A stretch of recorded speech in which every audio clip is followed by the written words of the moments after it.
Subscribe کیجیے ہمارے channel نور رضا کو اور بیل آئیکن کو پریس کیجیے جس سے آپ کو ہماری نیو ویڈیو کی نوٹیفیکیشن ملتی رہے۔ یہاں بیٹھے کچھ لوگ سوچ رہے ہوں گے نہیں ہم تو 5 وقت کی نماز پڑھتے ہیں، ماشاءاللہ تہجد بھی پڑھتے ہیں، داڑھی بھی رکھتے ہیں، ہم تو بالکل یقینی جنتی ہے۔ اللہ کے بندو، یہ 5 وقت کی نماز تہجد یہ میدان محشر میں کچھ نہیں ہے۔ آئیے ذرا محشر کا جو حضور فرما رہے نا کہ میں جو جانتا ہوں، آئیے ذرا اس حقیقت کی طرف چلتے ہیں تھوڑی دیر کے لیے۔ ایک مرتبہ سیدنا کعب احبار، یہ جلیل القدر تابعی ہیں، اور ان کی خصوصیت یہ ہے کہ یہ توریت، انجیل اور سابقہ آسمانی کتابوں کے بڑے جید عالم تھے۔ امیر المومنین، غیظ المنافقین، امام المجاہدین، جانشین رسول سیدنا عمر ابن خطاب رضی اللہ تعالیٰ عنہ ایک مرتبہ حضرت کعب سے کہتے ہیں، اے کعب، ذرا مجھے ایسی بات تم سنا دو کہ میرے دل میں اللہ کا خوف مزید بڑھے۔ حالانکہ فاروق اعظم یہ بات کہہ رہے ہیں، اور یہ بات کہنے سے پہلے فاروق اعظم کی شان یہ ہے کہ آپ کے چہرے پر اللہ کے خوف سے مسلسل رونے کی وجہ سے آنسوؤں کے نشان پڑ گئے تھے۔ جیسے پانی بہنے سے کیسے نشان پڑ جاتا ہے، ویسے حضرت فاروق اعظم کے چہرے پر آنسوؤں کے نشان تھے، گال پر۔ کچھ لوگوں کو یہ مبالغہ لگتا ہوگا نا، لیکن یہ حقیقت ہے۔ ہمیں اس لیے مبالغہ لگتی ہے باتیں کیونکہ ہمارا دین سے تعلق کتنا ہے۔ ہمارا تعلق تو مسجد میں بھی اللہ کے دین سے نہیں رہتا، ہم تو مسجدوں میں بھی دنیا دار ہیں۔ جس قوم نے مسجد میں بھی دنیا دار رہنا ہے، اس قوم کا دین سے کتنا تعلق ہے۔ جو نماز بھی اس نیت سے پڑھتے ہیں کہ میری روزی میں برکت ہو جائے، پوچھو ان سادات سے، علماء سے، نماز اس لیے پڑھی جاتی ہے کہ روزی میں برکت ہو جائے؟ نماز اس لیے پڑھی جاتی ہے کہ بیٹا نصیب ہو جائے؟ نماز اس لیے پڑھی جاتی ہے کہ بچوں کو رشتہ مل جائے؟ بتائیں تو صحیح، اگر آپ نے مقصد کے لیے نماز پڑھی تو وہ عبادت نہیں بلکہ تجارت ہے۔ جس عبادت کا صلہ مانگ لیا گیا وہ عبادت نہیں، وہ تو تجارت ہے۔ عبادت کہتے اس کو ہے کہ کرنے کے بعد کہ اب بتا کہ تو راضی ہے کہ نہیں۔ ہم نے تو عبادت کے نام پہ تجارتیں کی ہے۔ ارے ہم اپنی نماز پر غرور اور گھمنڈ کر رہے ہیں۔ اٹھاؤ، مسلم شریف حدیث پاک موجود ہے، جس کی نماز جیسی کسی کی نماز نہیں، جبریل بھی ویسی نماز نہ پڑھ سکیں۔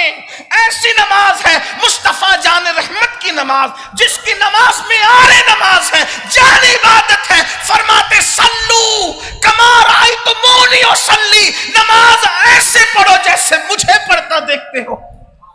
جس کے سجدوں پہ سجدے ناز کرتے ہوں، پوچھو مسلم شریف اٹھا کے جب وہ سلام پھیرتے تھے نماز کا تو 3 مرتبہ استغفر اللہ استغفر اللہ استغفر اللہ کہتے۔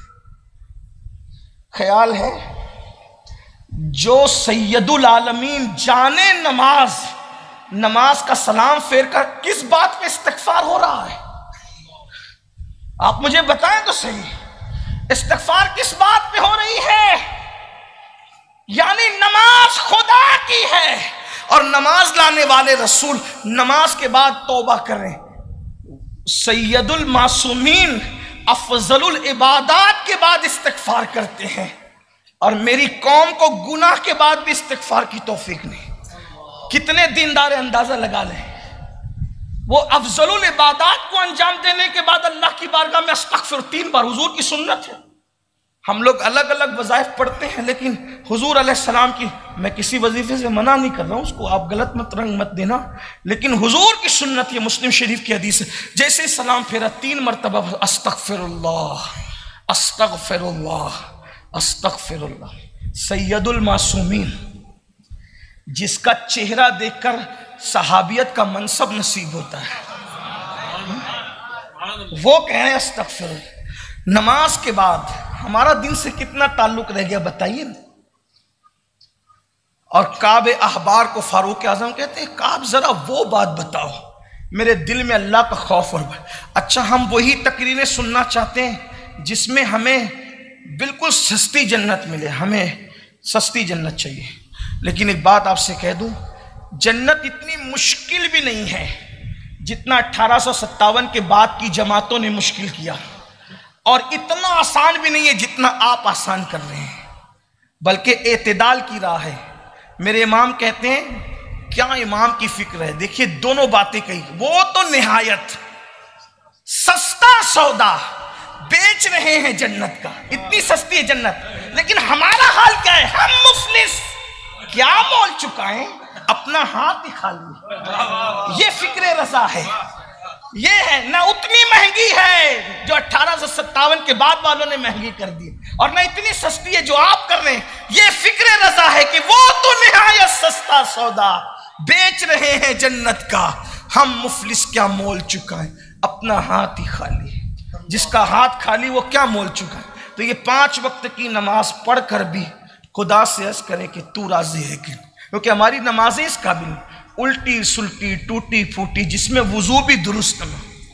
اگر ایک اچھا عالم وضو چیک کر لے تو ہمارا وضو پتہ نہیں اس کے معیار پہ صحیح نکلتا ہے کہ نہیں نکلتا، تو وہ علیم و خبیر جب چیک کرے گا وضو، اس وقت ہمارے وضو کی پوزیشن کیا۔ یہاں تو بہت نازاں ہیں اپنی عبادت پر۔ فاروق اعظم جیسی ہستی جس کو رسول اللہ نے جنت کی بشارت دی، حضرت کعب سے کہتے اچھا کعب مرتبے میں بھی کم ہیں کیونکہ وہ تابعی ہیں، عمر میں بھی کم ہیں کیونکہ آپ کے بیٹوں کی عمر کے ہیں، تو اور جناب کعب سے فاروق اعظم مجھے وہ بات بتا، میرا خوف بڑھے۔ اب وہ کعب تھے نا، اب حضرت کعب کی بات پوری کرتے ہیں جلدی جلدی۔ حضرت کعب کہتے ہیں امیر المومنین، قیامت کا دن جب ہوگا میدان محشر، جس کے لیے ہم بہت الگ الگ تصور قائم کیے، بے شک اللہ کریم ہے، بے شک رحیم ہے، ستار بھی ہے، غفار بھی ہے، لیکن وہ قہار بھی ہے، وہ جبار بھی ہے، وہ غیور بھی ہے، اس سے بڑھ کر غیرت والا کوئی نہیں۔ اللہ کے رسول علیہ السلام سے جب ایک بار کسی نے پوچھا یا رسول اللہ آپ اتنی عبادت کیوں کرتے ہیں، اتنا کیوں روتے ہیں، تو حضور علیہ السلام نے تو نام لیا، میں نام نہیں لوں گا لیکن میں اس کا مفہوم پیش کر دوں گا تاکہ آپ کو اور ہمیں معرفت مل جائے کہ خشیت کس چیز کا نام ہے۔ حضور آپ اتنا روتے کیوں ہیں اتنی بات؟ تو آقا فرماتے ہیں کہ اگر اللہ اپنے محبوبوں میں سے کسی محبوب اور مقبول بندے کو جہنم میں ڈال دے تو اس سے پوچھے گا کون کہ تو نے یہ کیوں کیا؟ اپنے کسی محبوب اور مقبول بندے، جو اس کا محبوب مقبول بندہ ہو، اگر اپنے مقبولوں میں سے محبوبوں میں سے وہ کسی کو جہنم میں ڈال دے، کوئی ہے اس سے پوچھنے والا؟ پھر کتنا خوبصورت انداز میں حضور نے سمجھایا یہ ظلم نہیں ہوگا۔ کیوں ظلم نہیں ہوگا؟ اس لیے کہ دوسروں کی ملکیت میں تصرف کرنے کو ظلم کہتے ہیں، جو اپنی ملکیت میں تصرف کرے یہ ظلم کیسے ہو سکتا ہے؟ سب تو اس کی ملکیت ہے، سب تو اس کی مخلوق ہے۔ تو جناب کعب کہتے ہیں امیر المومنین، جب میدان محشر بپا ہوگا، اس محشر میں اللہ پاک فرشتوں کو حکم دے گا جہنم کو لاؤ، تو میدان محشر میں جہنم لائی جائے گی۔ تھوڑا اٹھ بیٹھ کرنے کی بجائے اس طرف تصور، اس طرف توجہ کر لیں۔ منتظمین سے گزارش ہے کہ تھوڑی دیر کے لیے اس کو چھوڑ دیں، حضرت جب تشریف لائیں گے تو آپ اس اپنا معاملہ سیٹ کر لیں۔ ایک بار درود شریف پڑھ لیں، رب صلی وسلم دائما ابدا علی حبیبک خیر الخلق کلہم۔ تو جناب کعب کہتے ہیں کہ اللہ پاک حکم دے گا جہنم کو لانے کا، اور جہنم کے منہ میں 70,000 لگامیں ڈال کر اس کو فرشتے کھینچتے ہوں گے، اور جب جہنم پہلی مرتبہ سانس لے گا تو اس کے شرارے ایسے اٹھیں گے کہ اس کو دیکھ کر کے سب لوگ چیخ پڑیں گے، اور جب دوسری مرتبہ جہنم سانس لے گا تو حضرت کعب کہتے ہیں میں نے آسمانی کتابوں میں پڑھا کہ لوگوں کے سینے سے دل نکل کر لوگوں کے حلق میں اٹک جائیں گے۔ یہ محشر، یہ آقا فرما رہے نا کہ یہ میدان محشر اور قیامت کی آیتوں نے مجھے بوڑھا کر دیا، وہ یوں کوئی کہانی قصہ نہیں، یہ حقائق۔ ان کے سوا رضا کوئی حامی نہیں جہاں، گزرا کرے پسر پہ پدر کو خبر، جہاں پر بیٹے پہ گزرے گی تو باپ کو خبر نہیں ہو، وہ ہے میدان محشر۔ جس کے بارے میں ہم نے بہت عجیب و غریب تصورات قائم کر رکھے کہ چلو جو چاہو کرو، بخشے تو جائیں گے، جنت تو ہمارے باپ کی ہے۔ بابا ایک لغزش پیغمبرانہ کا صدور ہوتا ہے تو جنت سے باہر آتے ہیں، اور کروڑوں پاپ کرنے کے بعد ہم خواب دیکھ رہے ہیں کہ ہم جنت میں جائیں گے۔ کوئی خدا کی رحمت پہ غور کرنے والوں، اس کی غیرت پر بھی تو غور کرو۔ اس جیسا رحیم کوئی نہیں ہے، اس جیسا غیور بھی کوئی نہیں۔ جب حضرت داؤد سے لغزش پیغمبرانہ ہوتی ہے تو داؤد اتنا روتے ہیں کہ روتے روتے آنسوؤں کی جگہ گھاس نظر آتی ہے۔ تو عرض کیا کہ دیکھ تو صحیح میں کتنا رویا، تو جواب آتا ہے رونا تو یاد ہے، لغزش پیغمبرانہ یاد نہیں۔ جب محبوبوں کے لیے اتنی غیور ہیں، ایسے محبوبوں کے لیے اتنے غیور ہیں، کیا بھول گئے بدر کا قصہ؟ بدر کے قیدیوں کو فدیہ لے کر جو ہے وہ آزاد کر دیا گیا، تو پھر کیا ہوا؟ اللہ نے صحابہ کرام کو کس انداز سے جو ہے وہ اللہ پاک نے اپنی محبتوں سے نوازا۔ اس محبتوں کے اندر عتاب کی آمیزش بھی تھی، جس کے بعد آنسو نہ تھمتے تھے۔ بھول گئے یہ سب؟ مجھے بتاؤ ہم کہاں ہیں؟ کعب کہتے ہیں امیر المومنین، جب جہنم دوسری مرتبہ سانس لے گا تو لوگوں کے دل سینے سے نکل کر حلق میں اٹکیں گے۔ اگر مچھلی کا کانٹا حلق میں پھنس جائے تو کیفیت کیا ہوتی ہے؟ روٹی حلق میں پھنس جائے تو کیفیت کیا ہوتی ہے؟ میدان محشر میں جبکہ سر اور سورج کے درمیان ایک ہاتھ کا فاصلہ ہوگا، ننگے بدن بغیر ختنہ شدہ میدان محشر میں جبکہ زمین شعلے اگل رہی ہوگی اور آسمان آگ برسا رہا ہوگا، اس وقت انسان کے دل حلق میں اٹکے ہوں گے۔ جہنم کی دوسری سانس پر یوں ہی تھوڑی فرمایا کہ ان صورتوں نے، ان جیسی صورتوں نے مجھے بوڑھا کر دی۔ پھر فرماتے کعب احبار امیر المومنین، جب تیسری مرتبہ جہنم کے شرارے بلند ہوں گے، عوام تو عوام، خواص تو خواص، معصوم لوگ، حضرت ابراہیم، حضرت موسیٰ، حضرت عیسیٰ، ان کی شان کیا ہوگی میدان محشر میں؟ خدا کی خشیت کی وجہ سے۔ یاد رکھنا، کتنی بھی بڑی ہستی ہو، وہ خشیت میں جتنا اپنے آپ کو عاجزی کریں گے ان کے مرتبے بڑھیں گے۔ ان کی توہین نہیں ہے، یہ ان کے مرتبے ہیں۔ دوسروں میں اور ہم میں فرق یہی ہے کہ وہ یہ بتاتے ہیں کہ وہ مجبور ہیں، ہم یہ بتاتے ہیں کہ یہ خشیت ہے، اور خشیت محبت کی نشانی ہے۔ جتنی خشیت بڑھے گی اتنی محبت کو معراج نصیب ہوگی، یہ بات ہے۔ جب وہ تیسری مرتبہ جہنم سانس لے گا تو حضرت کعب کہتے ہیں امیر المومنین، حضرت موسیٰ کلیم اللہ جیسی ہستی محشر میں اپنے گھٹنوں کو زمین پر رکھ کر عرض کریں گی، مولا تو نے مجھے طور کی جانب بلا بلا کر پیار کی باتیں کی، من جانب طور الایمن وقربناہ نجیہ، مولا تو نے مجھے کلیم بنایا، مجھ سے پیار کی باتیں کی، آج تو کلیم کو موسیٰ کو امان عطا کر۔ نماز کا میٹر ہی نہیں ہے، نماز تو مسلمان کو پڑھنی ہے، حلال تو کھانا ہی ہے۔ یہ معصومین کی شان ہے میدان محشر میں، جس کے لیے ہم تصور کرنے کے ایک بار سبحان اللہ کہہ کر بھی بخش دیے جائیں، پھر چاہے ہمارا پوری زندگی غسل بھی درست نہ ہو، پھر ہمیں پہلا کلمہ بھی پڑھنا نہ آتا ہو، پوری رات زنا کے مناظر دیکھتے ہوں، اللہ اکبر، معصومین کی شان ہے۔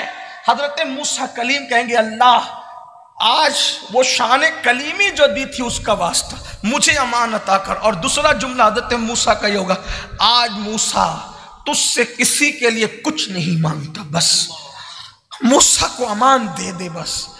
حضرت ابراہیم خلیل جنہوں نے کعبۃ اللہ بنایا، اللہ کی محبت میں اپنے اکلوتے بیٹے کی گردن پہ چھری رکھ دی، حضرت ابراہیم اپنے گھٹنوں کو زمین پہ رکھ کے اللہ سے، اے اللہ آج ابراہیم کسی کے لیے کچھ نہیں مانگتا، تو نے مجھے خلیل بنایا، اس مقام خلت کا واسطہ مجھے صرف امان دے دے۔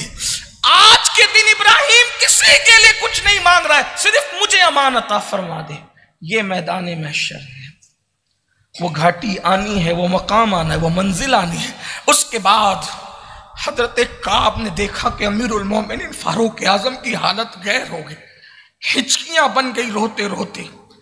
تو کہنے لگے امیر المومنین، جب حضرت موسیٰ اور عیسیٰ کی یہ، حضرت موسیٰ و ابراہیم کی یہ کیفیت ہوگی تو وہ کنواری پاک مریم سے پیدا ہونے والے عیسیٰ اپنے گھٹنوں کو زمین پر رکھ کر عرض کریں گے، اے اللہ تو نے مجھے کنواری بطول مریم سے بن باپ کے پیدا کیا، دم جبریل سے پیدا کیا، مولا آج عیسیٰ اپنی ماں کے لیے بھی کچھ نہیں مانگتا ہے تجھ سے، آج میں جناب مریم کے لیے بھی کچھ نہیں مانگتا، جناب مریم کے لیے بھی کچھ نہیں مانگتا، مولا میری ماں کے لیے بھی صرف تو عیسیٰ کو آج امان دے۔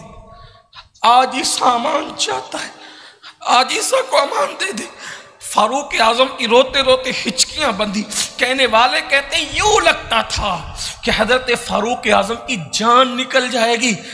تب حضرت کعب نے پھر کہا، امیر المومنین جب جہنم لایا جائے گا محشر میں اور بیل کے ناک کے ایک سوراخ جتنا، بیل کی ناک کے 2 سوراخ ہوتے، تو بیل کے ناک کے ایک سوراخ جتنا مشرق کی طرف کھولا جائے گا جہنم کو، بیل کے ناک کے ایک سوراخ جتنا، تو مغرب میں جتنے لوگ کھڑے ہوں گے ان کے سر کے بھیجے کھول کھول کر کے ان کے پیروں پر گریں گے ناک کے ذریعے سے۔ یہ محشر ہے، یہ میدان محشر۔ انبیاء نفسی نفسی کہہ رہے ہیں، سید الانبیاء کہہ رہا۔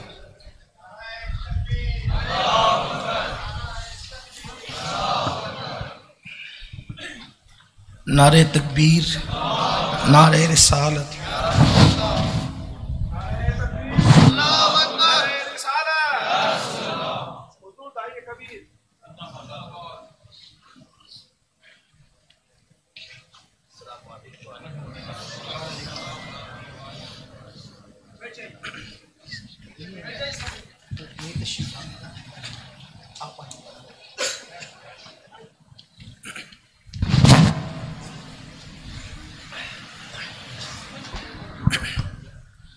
ایک بار درود شریف پڑھیں، اللہم صلی علی سیدنا مولانا محمد معدن الجود والکرم وآلہ وصحبہ وبارک وسلم، صلاۃ و سلام علیک یا جد الحسن والحسین وعلی آلک واصحابک یا جد الغوث الثقلین۔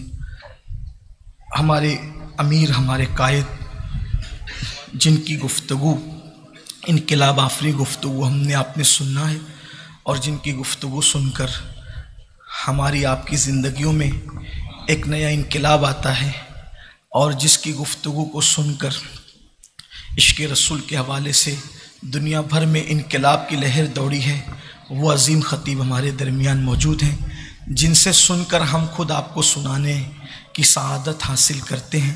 بس 2 جملوں میں اپنی بات پوری کر دیتا ہوں اور بات مکمل۔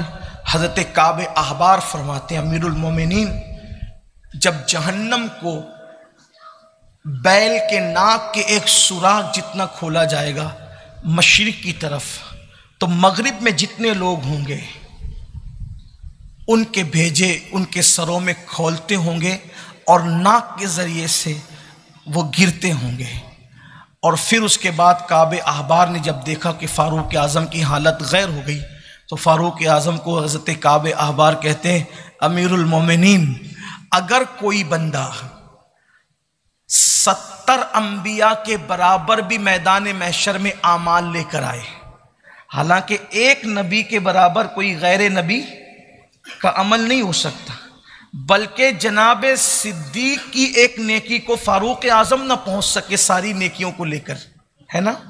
تو یہاں صدیق کی نیکی کی اتنی اہمیت ہے، تو پھر نبی کی نیکی کا کیا حال؟ لیکن صرف اہمیت بتا رہے کعب احبار، اور سابقہ آسمانی کتابوں کے حوالے سے فرماتے ہیں، امیر المومنین اگر کوئی 70 نبیوں کے برابر بھی عمل لے کر آئے گا میدان محشر میں، تو اس دن وہ اپنے عمل کو حقیر سمجھے، اپنے عمل کو چھوٹا سمجھے گا، اپنے عمل کو کمتر سمجھے گا، اسے کہتے ہیں میدان محشر۔ اسی لیے اللہ کے رسول صلی اللہ علیہ وآلہ وسلم نے فرمایا، سورہ ہود، سورہ واقعہ اور ان جیسی صورتوں نے مجھے بوڑھا کر دیا۔ حضور کی خشیت اور خوف کا یہ عالم ہے، اور ہمارا کیا عالم ہے۔ اسی لیے میرے امام اہل سنت کہتے ہیں، کریم اپنے کرم کا صدقہ، لئیم بے قدر کو نہ شرما، تو اور رضا سے حساب لینا، رضا بھی کوئی حساب میں ہے۔ اور دوسرے مقام پر ارشاد فرماتے ہیں صدقہ پیارے کی حیا کا، نہ لے مجھ سے حساب، بخش بے پوچھے لجائے کو لجانا کیا ہے۔ اللہ پاک ہم سب کے دلوں میں سچی خشیت، سچا خوف پیدا فرمائے۔ گفتگو کے درمیان اگر کوئی غلطی ہو تو اللہ تعالیٰ معاف فرمائے۔ استغفر اللہ ربی ان ربی لغفور الرحیم وما علینا الا البلاغ۔ السلام علیکم۔